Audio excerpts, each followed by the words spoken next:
Hello, this is the True Texan, and I wanted to talk to you about a very specific scripture.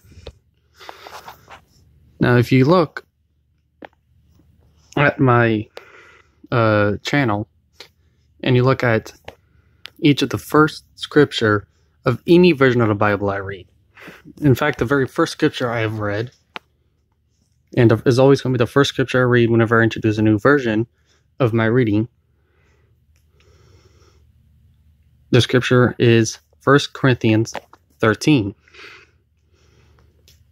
And there's a reason for that. Now,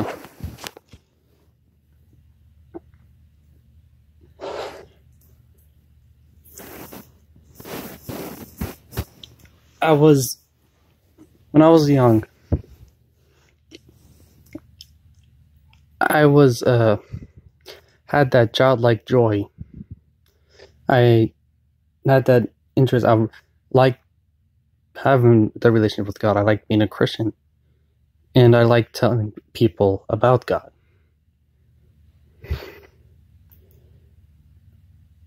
But I was also a child when it came to reading. I was a child whenever it came to reading the Bible. And I was a child when it came to studying the Bible. I was like a child. I reasoned like a child. And all that. One of the times that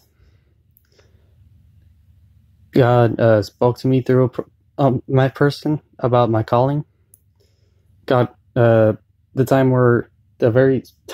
first time he told me that I need to sit down and start studying the Bible, not just reading it, but studying the Bible.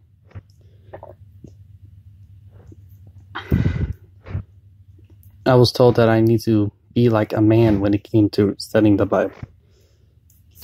I need to look at it, actually study it. I need to start preparing myself to become the man that will be up there to preach about the gospel, preach about God, to bring people to God, to teach people about God. Not just read the surface. I need to actually get down and study the Bible.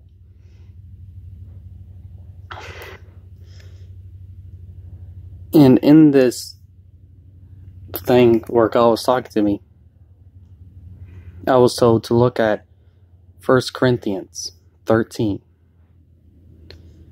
Read it, and I will know what he is talking about. Now, obviously, he's talking about, he wasn't talking about the entire scripture. He was just talking about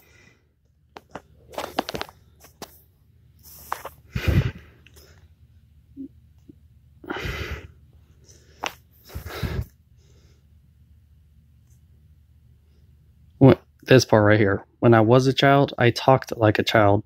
I thought like a child. I reasoned like a child. But when I became a man, I put childish ways behind me.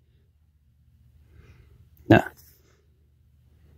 that's the part that they were talking about. I need to put my childish ways behind me. I need to think like a man, talk like a man. I need to reason like a man. But I just didn't read that part. I read the entire 1 Corinthians. In 1 Corinthians 13, this entire chapter is what set me to the path that I am on, and the kind of person and the type of Christian I want to be. This is my chapter, my scripture. Now I will show you the most excellent way. If I speak in the tongues of men and of angels, but have not love, I am only a resounding gong or clanging cymbal.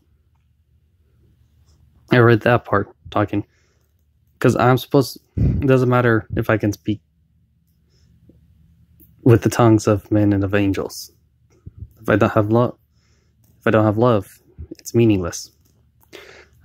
If I have the gift of prophecy and can fathom all mysteries and all knowledge, and I have faith that can move mountains, but have not love, I am nothing.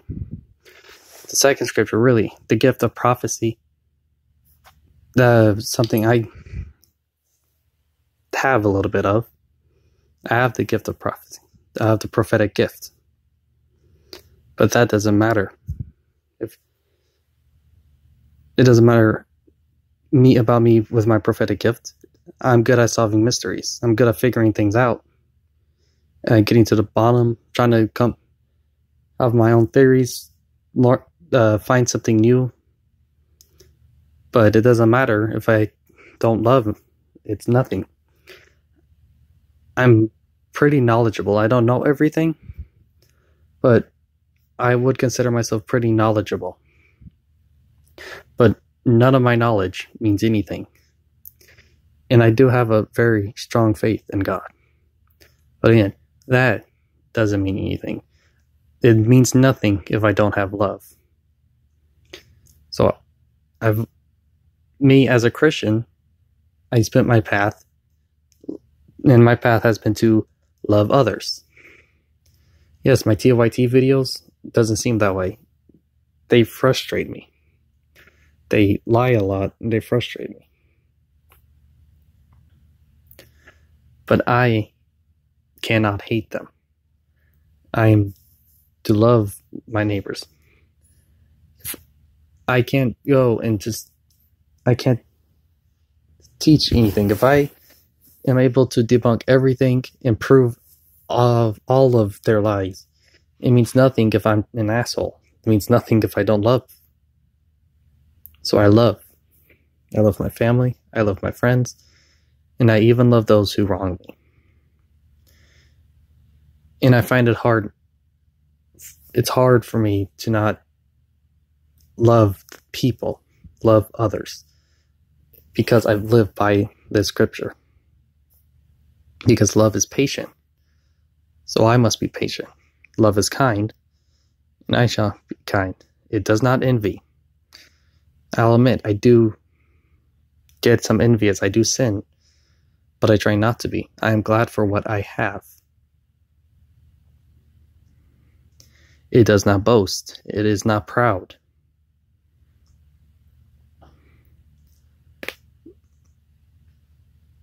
So, does not boast.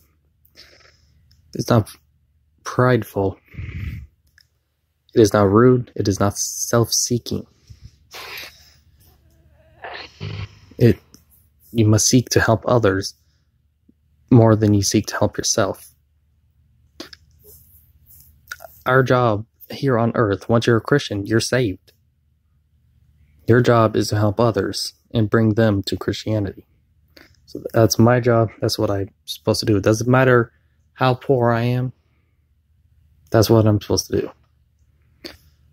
I'm not supposed to be prideful or boastful either. I can't sit here and I'm supposed to brag about all of my accomplishments, all of my achievements, and just brag about how awesome I am. No, because I have flaws. My achievements do not come through me. My intelligence, my smarts, they come from God. My kindness, my straight and narrow path that I've been on despite everything that's happened in my life, everyone who's wronged me, everyone who's done everything against me. That's all thanks to God. Thanks to Jesus in my life. Everything I am, all of my gifts, I would not be this way if I did not know God. It is not easily angered, and it keeps no record of wrongs.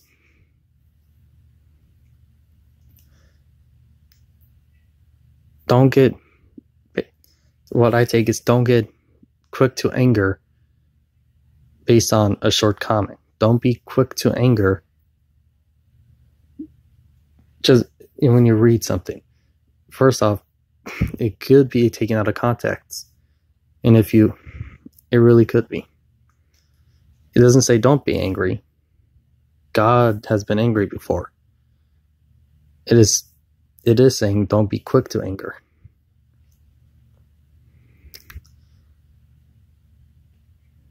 It keeps no record of wrongs. This is also important. You must forgive. Forgiveness, you forgiving, it's not for the person.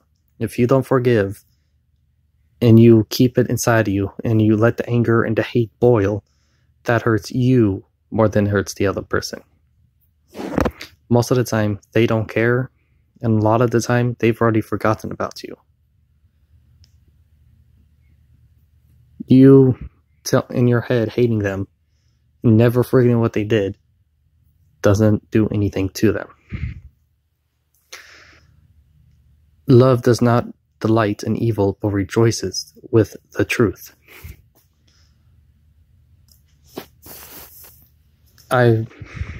This one's a bit obvious for me. Don't be happy about evil things, and always seek the truth. Always look for the truth. Even if the truth doesn't benefit you, you should always look for the truth. Love never fails. Love will always be there. Love never fails. Think about your family. Think about the people who will be there for you no matter what happens. That's love. Love, whenever they love you, doesn't matter what you do, they will always be there. Love never fails. But where there are prophecies, they will cease. Where there are tongues, they will be stilted. Where there is knowledge, it will pass away. For we know in part, and we prophesy in part. But when perfection comes and imperfection disappears, when perfection comes, the imperfect disappears. We won't always need to have people who can prophesy. We won't always need to have people who speak in tongues. We won't always need to have the people to just know everything, who just know stuff. We won't always have that, because once the perfect comes,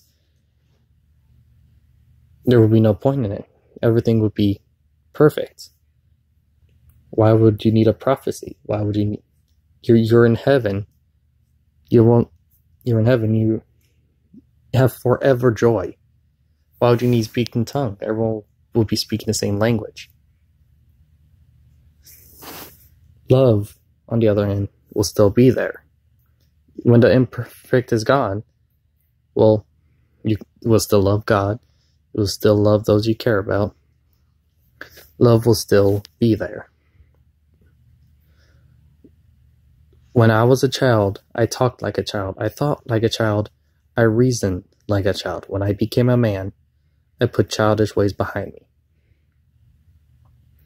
Now, remember, there's a part of the Bible where it says, only those with the heart of the children will go to heaven. I don't see this. This doesn't contradict. The heart of a child doesn't mean you have to sit down and have childlike reasoning. You can think logically. You can figure stuff out. You can sit down and put the work in to do what you need to do. Get the money you need. Study the Bible. Help yourself. Help others. Do what you need. Not sit down and wait for someone else to help you or someone else to tell you what to do. Sometimes you need to go and do it yourself. Now we see but a poor reflection as in a mirror. Then we shall see face to face. We don't see the full picture yet.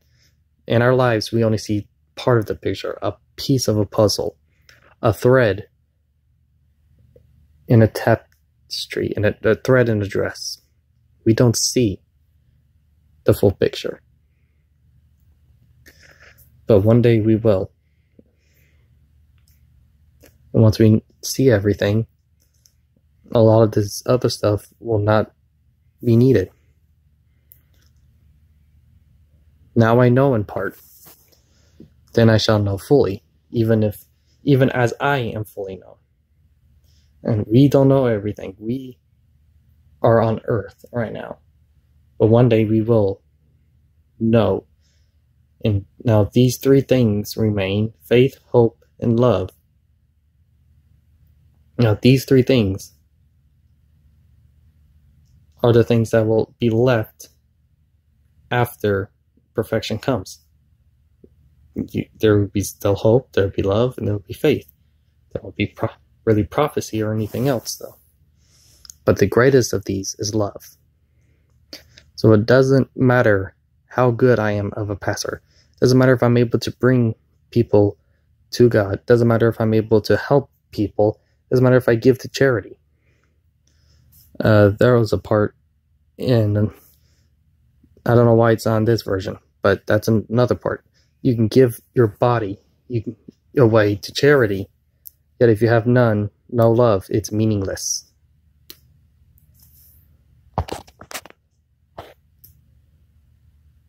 Here we go. There it is.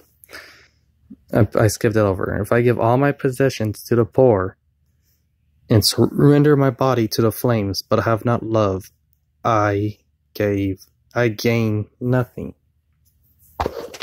You see, it doesn't matter what you do in your life. It doesn't matter how you do it. It doesn't matter really anything. If you don't love, if you don't have love in your heart, everything you do is just emptiness and meaningless. You have to have love. Without love, there is no point. And that right there is what I choose to focus on. So I love, and I try my best to live by the scripture, every part of it. This is the one I focus on, and this is what I base my life around. In this scripture, this is the reason why I say this scripture anytime. This would be the first scripture I read anytime I introduce a new version.